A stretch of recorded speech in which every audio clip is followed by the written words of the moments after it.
शिला प्रभुपाद की जय, गुरु गौरांग की जय। तो कल के सत्र में हमने सुना था गोप कुमार जब अपनी आंखें खोलते हैं, एकाग्र भक्ति से दृष्टि को उठाते हैं, तो सहस्त्र सूर्यों के समान भगवान के दीप्तिमान स्वरूप का दर्शन करते हैं। तो भगवान का स्वरूप अच्युत था, नित्य था, विनाशी था।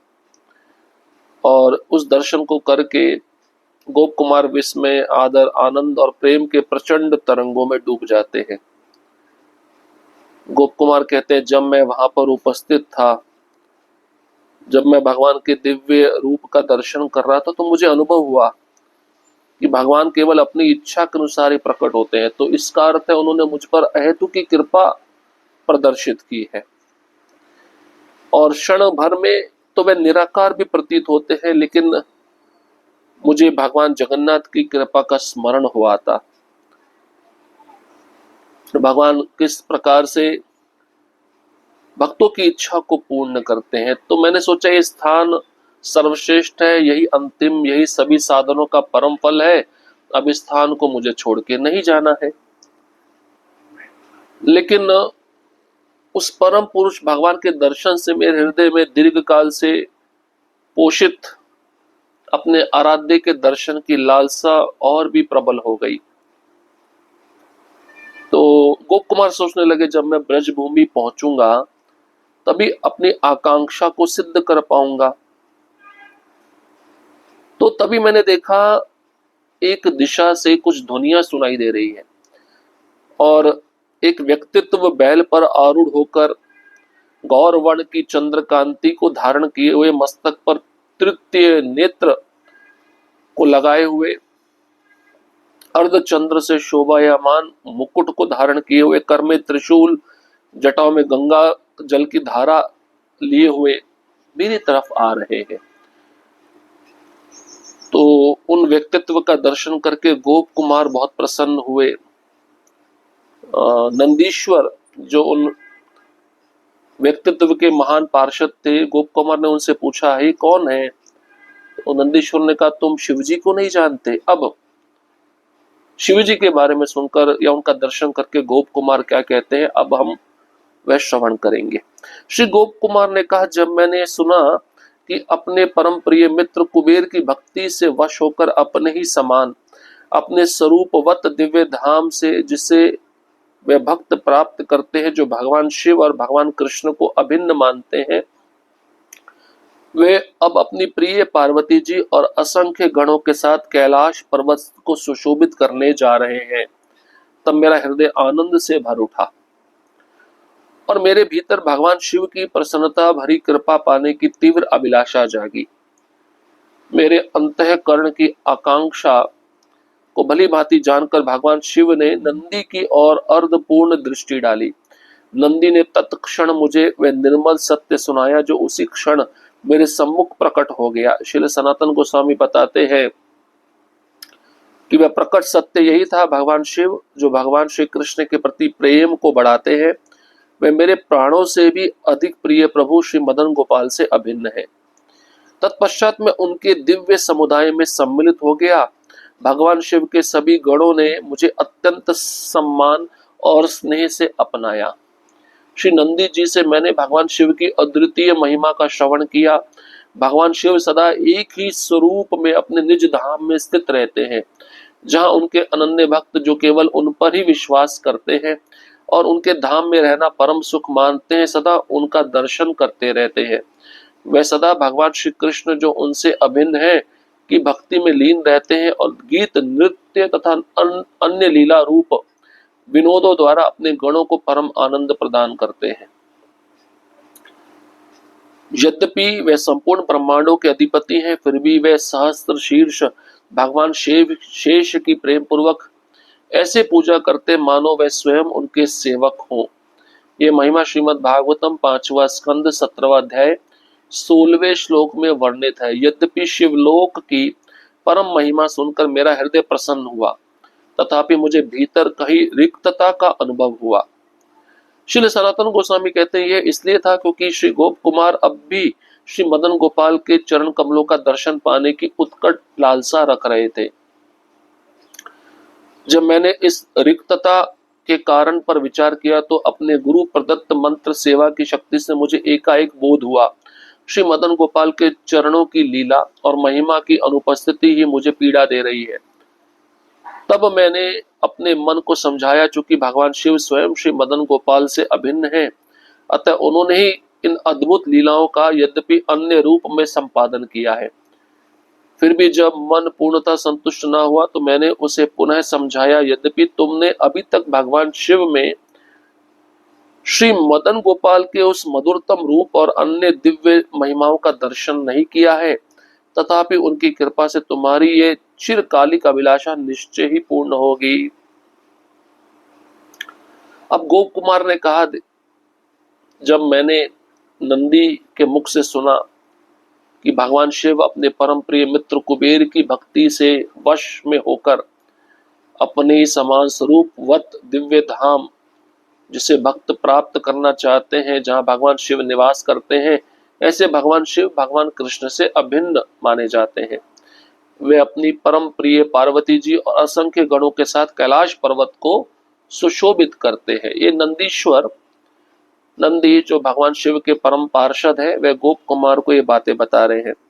तब गोप कुमार का हृदय आनंद से भर उठा और गोप कुमार के भीतर भगवान शिव की प्रसन्नता भरी कृपा पाने की तीव्र अभिलाषा जाग गई। तो गोप कुमार के अंतःकरण की इच्छा को भली भांति जानकर शिवजी ने नंदी की ओर अर्धपूर्ण दृष्टि डाली। नंदी जी समझ गए। उन्होंने गोप कुमार को वह निर्मल सत्य सुनाया जो गोप कुमार के सामने उसी क्षण सम्मुख प्रकट हो गया। तो सत्य क्या था? भगवान शिव जो भगवान श्री कृष्ण के प्रति प्रेम को बढ़ाते हैं, वे मेरे प्राणों से भी अधिक प्रिय प्रभु श्री मदन गोपाल से अभिन्न है। ये सत्य है। तब गोप कुमार भगवान शिव जी के समुदाय में सम्मिलित हो गए और भगवान शिव के गणों ने, पार्षदों ने अत्यंत सम्मान के साथ, स्नेह के साथ गोप कुमार को अपना लिया।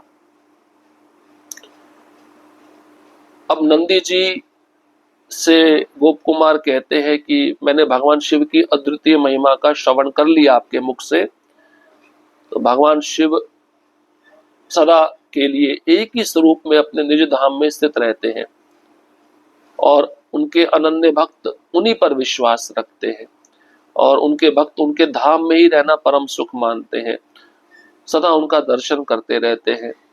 ऐसे भगवान शिव सदा भगवान श्री कृष्ण जो उनसे अभिन्न है की भक्ति में लीन रहते हैं। गीत, नृत्य, अन्य लीला रूप विनोदों द्वारा भगवान शिव अपने गणों को परम आनंद प्रदान करते हैं। तो संपूर्ण ब्रह्मांडों के भगवान शिव अधिपति हैं, फिर भी वे सहस्त्र शीर्ष भगवान की जो अनंत शेष है उनके प्रेम पूर्वक पूजा करते हैं, क्योंकि भगवान शिव अनंत शेष के सम्मुख अपने को उनका सेवक मानते हैं। तो इसका प्रमाण श्रीमद् भागवतम के 5वें स्कंद के 17वें अध्याय के 16वें श्लोक में दिया गया है। तो गोप कुमार कहते हैं, शिवलोक की परम महिमा सुनकर मेरा हृदय बड़ा प्रसन्न हुआ, लेकिन मुझे अभी भी मेरे हृदय में रिक्तता, खालीपन महसूस हो रहा था, अनुभव हो रहा था। अब खालीपन क्या था कि मुझे मेरे मदन गोपाल के चरण कमलों का दर्शन पाना है। तब गोप कुमार ने इस खालीपन का कारण पर विचार किया तो उन्होंने अपने गुरु द्वारा प्रदत्त मंत्र की सेवा की शक्ति से उनको बोध हो गया कि तुम्हारे हृदय में खालीपन क्यों अनुभव हो रहा है। मदन गोपाल के चरणों की लीला और महिमा की अनुपस्थिति ही गोप कुमार को पीड़ा दे रही थी। तब अपने मन को गोप कुमार ने समझाया कि शिवजी और मदन गोपाल दोनों में कोई अंतर नहीं, अतः उन्होंने ही इन अद्भुत लीलाओं का अन्य रूप से संपादन किया है। फिर भी गोप कुमार का मन पूरी तरह संतुष्ट नहीं हुआ। उन्होंने अपने मन को पुनः समझाया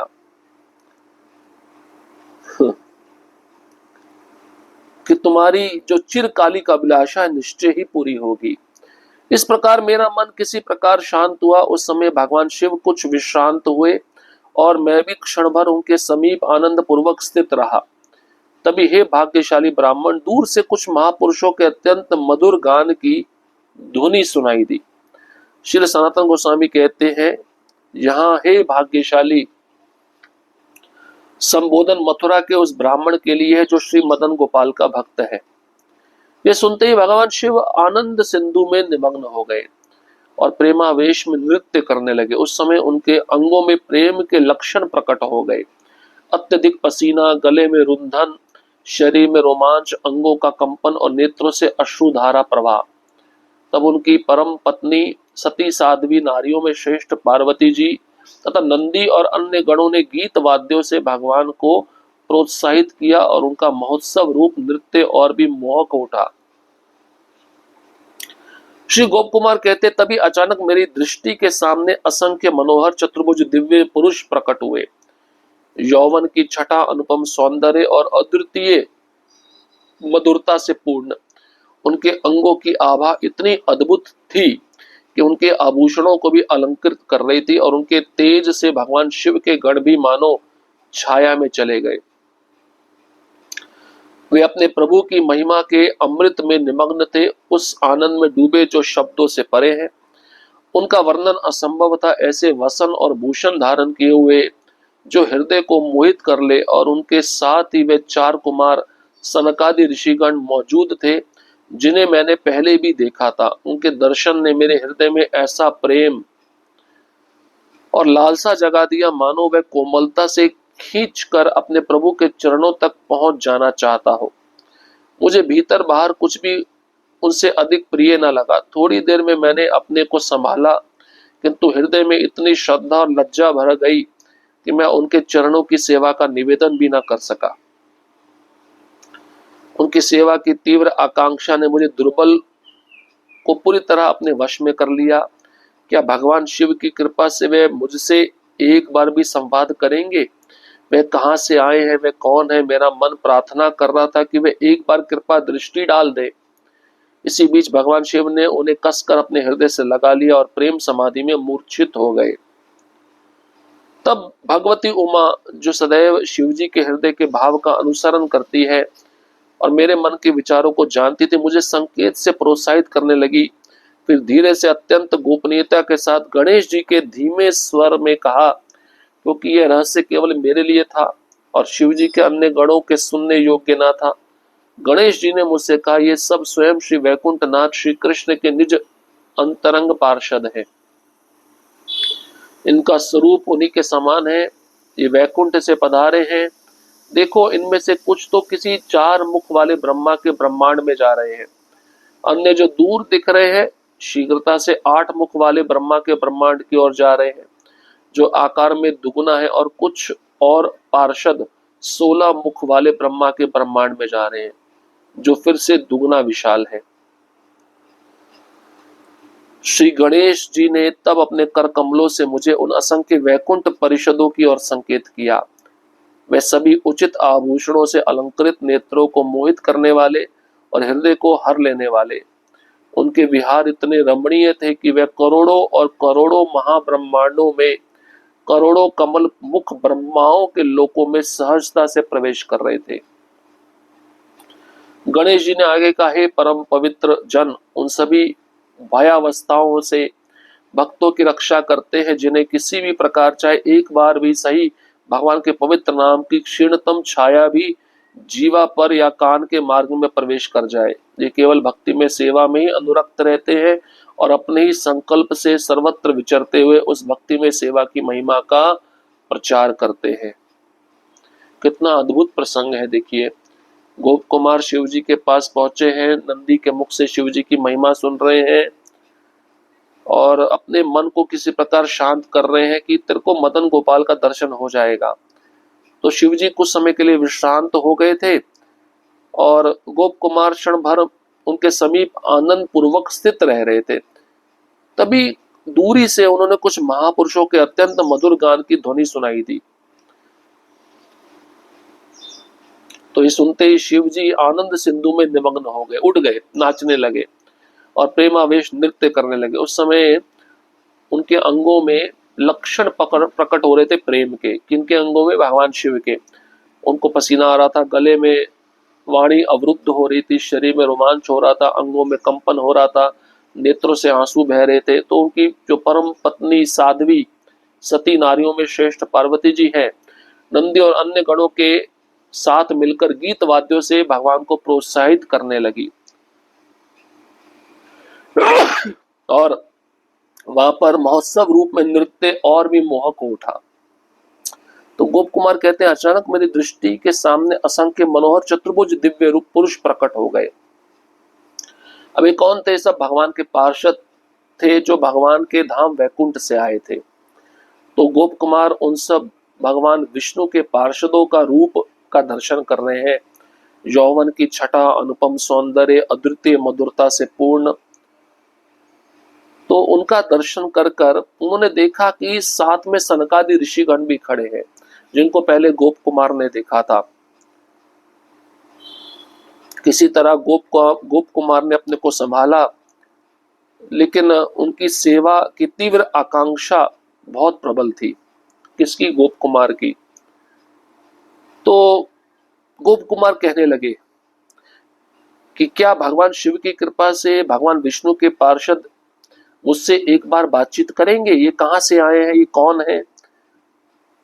तो अभी भगवती उमा पार्वती जी शिव जी के हृदय को जानती है और मेरे मन के विचारों को भी जानती है। उन्होंने मुझे संकेत से प्रोत्साहित किया और अत्यंत गोपनीयता के साथ गणेश जी के साथ मिलकर मुझे धीमे स्वर में समझाया, क्योंकि ये बात दूसरे गणों के लिए नहीं थी। तो पार्वती जी ने गणेश जी को बताया, गणेश जी गोप कुमार को बता रहे, देखो ये कौन है? ये स्वयं वैकुंठ नाथ श्री कृष्ण के निज अंतरंग पार्षद है जो वहां से आए हैं। ये उनके जैसे ही दिखते हैं, वैकुंठ से पधारे हैं। कुछ पार्षद तो 4 मुख वाले ब्रह्मा जी के ब्रह्मांड में जा रहे हैं, विष्णु के कुछ पार्षद ब्रह्मा जी के 8 मुख वाले ब्रह्मांड में जा रहे हैं, जो 4 गुना से भी ज्यादा अधिक है।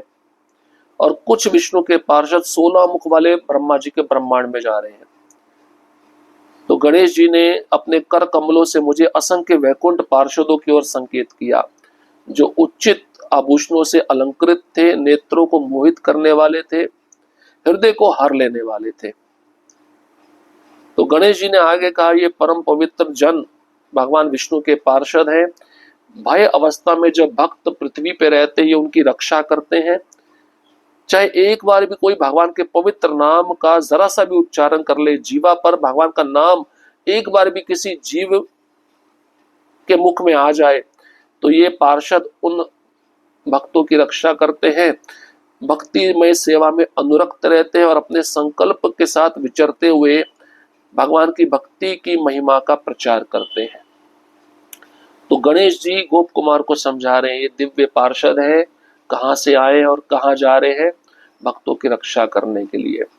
हरे कृष्ण कृष्ण कृष्ण हरे हरे, हरे राम राम राम हरे हरे।